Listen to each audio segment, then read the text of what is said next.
నమస్తే, నేను మీ మాధురి. ఈరోజు మనతో పాటు స్టూడియోలో ఉన్నారు Rajesh Jadi, law of attraction coach. Hello sir. Hello madam. మనకి అనంతమైన సంపదను క్రియేట్ చేసుకోవాలని ఉంటుంది. అయితే ఈ అనంతమైన సంపద, అబండెన్స్, వెల్త్ క్రియేట్ మనకి చాలామంది, నేను స్టాక్ మార్కెట్స్ కానీ మ్యూచువల్ ఫండ్స్లో ఇన్వెస్ట్ చేసే వాళ్ళు అంటారు, మీ పోర్ట్ఫోలియో ఎంత గట్టిగా ఉంది, మీ వెల్త్ ఎంత బాగా మీరు క్రియేట్ చేసుకోగలుగుతున్నారో, మీకు అంత వెల్త్ అంత అబండెన్స్ అనేది మీకు క్రియేట్ అవుతుంది అని చెప్తారు. ఫస్ట్ మీ పోర్ట్ఫోలియోని సరిగ్గా చూసుకోండి అని అంటారు. ఇక్కడ మనం స్పిరిచువల్ లాంగ్వేజ్లోకి వస్తే, ఇక్కడ వెల్త్ మీన్స్ మన ఆయుర ఆరోగ్యాలు, అష్టైశ్వర్యాలు. అష్టైశ్వర్యాలు మనకి సమృద్ధిగా పొందాలి, ఆయుర ఆరోగ్యాలుగా ఉండాలి. వెల్త్ అంటే ఇది వెల్త్ కాన్సెప్ట్. కాకపోతే వెల్త్ అంటే ఏంటి అంటే ఓన్లీ ఇదే చూస్తారు. సో ఇప్పుడు ఈ అష్టైశ్వర్యాలు మనం పొందాలి, వెల్త్ అలాగే ఆయుర ఆరోగ్యాలతో ఉండాలి అంటే మనకి ఏషియన్స్లో ఏదైనా మంచి అబండెన్స్ ఇచ్చే మంత్రం ఏదైనా ఉంది? కాకపోతే మనం దాన్ని ప్రాపర్గా ఫాలో చేయాలి, ప్రాపర్గా మనం రోజు చేస్తూ ఉండాలి. మేనిఫెస్టేషన్ కూడా మ్యాచ్ అవ్వాలి దానికి. కేవలం మనం మంత్రం చేసేస్తే దాని ఎనర్జీ ఫ్రీక్వెన్సీస్ అనేవి మ్యాచ్ అవ్వవు. దాన్ని మళ్ళీ మనం చేస్తూ ఉండాలి. యాక్చువల్లీ ఇప్పుడు మనం చూస్తే చైనా అనేది బాగా డెవలప్ అయింది రీసెంట్ టైంలో. మన ఇండియా నుంచే వచ్చింది, బట్ అటువైపు ఎక్కువ ప్రాచుర్యం కలిగింది. ఎందుకంటే ఒకప్పుడు పురాతనంగా ఉన్నప్పుడు గౌతమ బుద్ధుడు, సింపుల్ థింగ్ చెప్పాలంటే బౌద్ధిజం, గౌతమ బుద్ధుడు అనగానే మనం ఇళ్ళల్లో కూడా పెట్టుకుంటాం స్టాచ్యూ. అంటే ఫస్ట్ ఏం పెట్టుకుంటాం? Peace, zero desires and something అలా అనుకుంటుంటాం కదా. సో గౌతమ బుద్ధుడిని నమ్మి ఎక్కువ ప్రేర్ చేస్తూ ఉంటారు చైనాలో. సో బౌద్ధిజం ఎక్కువ ఉంటుంది, మంక్స్ వాళ్ళు వీళ్ళు ఉంటారు కదా. సో మనీకి సంబంధించి అట్రాక్షన్స్ వాళ్ళు ఈ మంత్రాన్ని రోజు చేస్తూ ఉంటారు. ఓకే. సో దీన్ని మనం కూడా చేస్తే మన మనీ జనరేషన్ అంటే సంపద సృష్టించే అనంతమైన సంపదని మనం అట్రాక్ట్ చేయడానికి యూజ్ అవుతూ ఉంటాం. ఓకే. సో దీనికి కూడా మన హిందూ బౌద్ధ మతంలో పెద్దగా తేడాస్ ఉండవు అంటే మంత్రాస్ వైపు చూసుకుంటే. సో అందుకనే ఈవెన్ మనం గౌతమ్ బుద్ధుని కూడా one of the lord Vishnu రూపంగానే కొలుస్తూ ఉంటాం. సో ఇక్కడ ఏంటంటే ఒక మంత్రం ఉంది. ఆ మంత్రానికి మనం రోజు సేమ్ మనం సనాతన ధర్మంలో చెప్పుకున్నట్టు 108 టైమ్స్ కనుక చేస్తే మనం మనీని అబెండెన్స్గా అట్రాక్ట్ చేయడానికి చాలా ఛాన్సెస్ ఎక్కువ ఉంటాయి అన్నట్టు. ఓకే. సో ఆ మంత్రం ఏంటంటే ఓం మనీ పద్మేహం.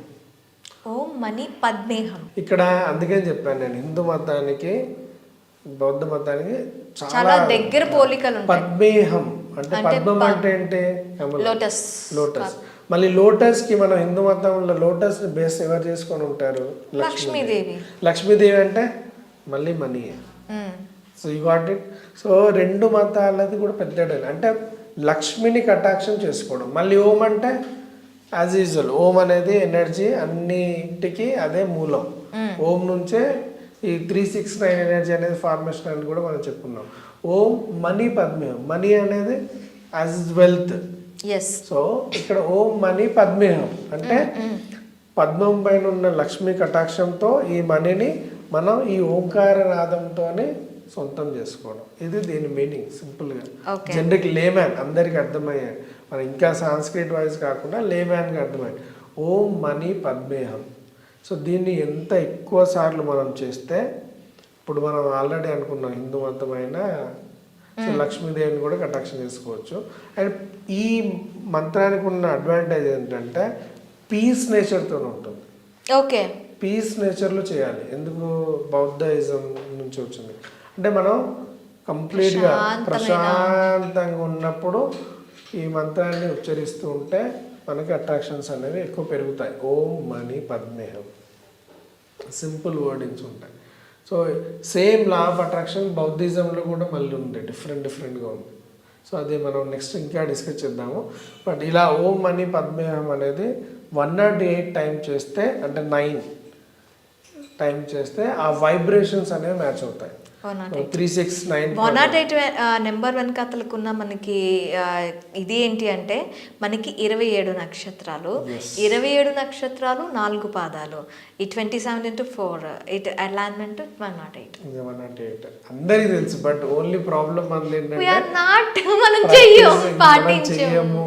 పాటించినా మనం ఎప్పుడు పాటిస్తాం, మనకి అయిపోయింది, మనకి చాలా ప్రాబ్లమ్స్ ఉన్నాయి, నా వల్ల కావట్లేదు అన్నప్పుడు అప్పుడు మనకి దేవుడు గుర్తొస్తాడు, ఇవన్నీ గుర్తొస్తాయి. ఇవన్నీ గుర్తొస్తే అప్పుడు పాటిస్తాం, తర్వాత మళ్ళీ అయిపోయింది కదా పక్కన పెడతాం. Problem solve. So full stop. ఎప్పుడైతే మనం వీటన్నిటిని రెగ్యులర్గా రిపీట్ చేసుకుంటుంటామో ఆటోమేటిక్గా మన చుట్టూ అది ఓరా లాగా మనల్ని ప్రొటెక్ట్ చేస్తూ ఉంటుంది. అది బై ప్రాక్టీస్ రావాలి. 108 టైం చేయలేకపోయారంటే నో ప్రాబ్లం, మీకు ఎప్పుడు గుర్తొస్తే అప్పుడు చేస్తూ పోండి.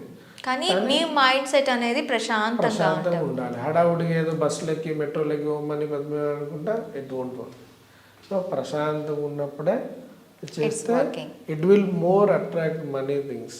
అండ్ ఇంకా దీనికి విజువలైజేషన్ యాడ్ చేసుకుంటే ఇంకా బాగుంటుంది. ఎలా ఒక సరస్సునో ఒక నదినో ఆ ప్రాంతంలో కూర్చొని ఉన్నట్టు, ఆ కూర్చొని ఆ తర్వాత ప్రశాంతంగా మెడిటేషన్లు ఉన్నట్టు అనుకొని అప్పుడు దెన్ యూ స్టార్ట్.